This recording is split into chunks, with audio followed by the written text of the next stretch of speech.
नमस्कार दोस्तों। आज विज्ञान यह खोजने की कोशिश कर रहा है कि मनुष्य की आयु को बढ़ने से कैसे रोका जाए, किंतु हम भारतीयों के प्राचीन ऋषि मुनि इस विज्ञान से भली भांति अवगत थे और वे योग व प्राणायाम की सहायता से कई हजार वर्षों तक जीवित रहते थे व तपस्या में लीन रहते थे। किंतु भारत पर होने वाले लगातार आक्रमणों के कारण हम इस विज्ञान को लगभग खो चुके हैं। मर्यादा पुरुषोत्तम भगवान श्री राम ने 11,000 वर्षों तक शासन किया और यह वाल्मीकि रामायण के बाल कांड के 15वें सर्ग के 29वें श्लोक का कथन है। आइए देखते हैं यह श्लोक क्या बताता है। हत्वा क्रूरम दुराधर्षम देव ऋषिणाम भयावहम 10 वर्ष सहस्त्राणि 10 वर्ष शतानि च वत्स्यामि मनुष्य लोके पालयन पृथ्वी मीमाम। अर्थात देवताओं तथा ऋषियों को भय देने वाले क्रूर व दुष्ट राक्षसों का विनाश करके मैं 11,000 वर्षों तक पृथ्वी का पालन करता हुआ मनुष्य लोक में निवास करूंगा।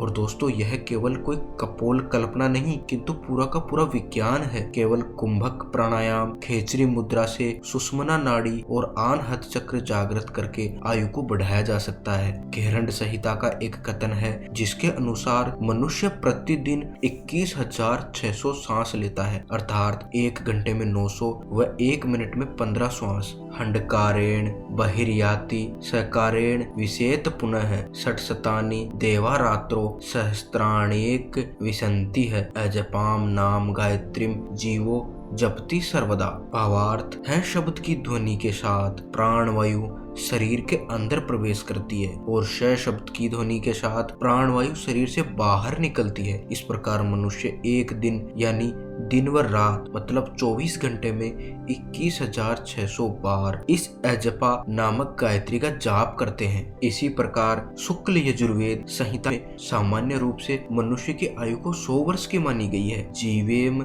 शरदः शतम, अर्थात जीव की उम्र सामान्यतः 100 वर्ष होती है, लेकिन इसी मंत्र के अंत में कहा गया है भूये सच शरदः शतात्, अर्थात 100 वर्षों के उपरांत भी, मतलब यहाँ पर 100 वर्षों से अधिक उम्र की भी व्याख्या की गई है। आइए देखते हैं ये मंत्र क्या बतलाता है। देवों द्वारा निरूपित यह शुक्ल वर्ण का नेत्र रूपी यानी सूर्य पूर्व दिशा में ऊपर उठ चुका है। हम सब 100 वर्ष तक देखते रहें, 100 वर्षों तक जीते रहें, 100 वर्षों तक सुनते रहें, 100 वर्षों तक शुद्ध रूप से बोलते रहें, 100 वर्षों तक स्वावलंबी बने रहें यानी किसी पे निर्भर ना हो, और यह सब 100 वर्षों से अधिक समय तक चलता रहे। यानी मनुष्य की सामान्य उम्र 100 वर्ष है, किंतु वह योग व प्राणायाम की सहायता से अधिक वर्षों तक जीवित रह सकता है। अगर कोई योग व प्राणायाम द्वारा अपनी सांसों की गति को कम कर लेता है तो वह अपनी उम्र को भी बढ़ने से रोक सकता है। इसका प्रमाण हम कुत्ते व कछुए की आयु और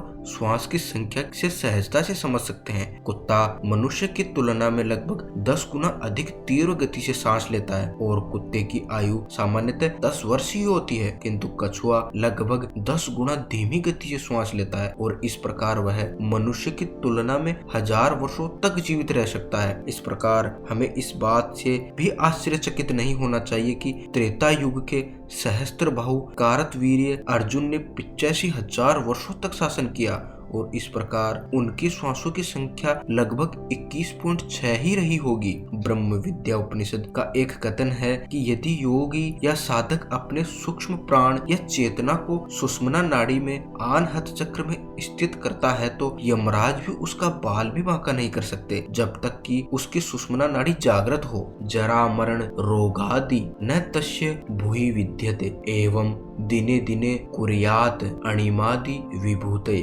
अर्थात ऐसा ध्यान योगी आत्मबोध के साथ वृद्ध अवस्था, मृत्यु और रोग को जीत लेता है। यह विशिष्ट योगी अष्ट महासिद्धियों यानी अणिमा, लघिमा, महिमा, गरिमा, प्राप्ति, ईशत्व, विशित्व, प्राकम्य का भी अधिकारी हो जाता है। किंतु आज के मनुष्य की स्वस्थ आयु तो मात्र 40 वर्ष जैसी ही हो गई है। आधुनिकता की इस दौड़ में हमने अपने आप को ही खो दिया है। दोस्तों, ऐसी ही रोचक जानकारियों के लिए हमारे साथ जुड़े रहिए।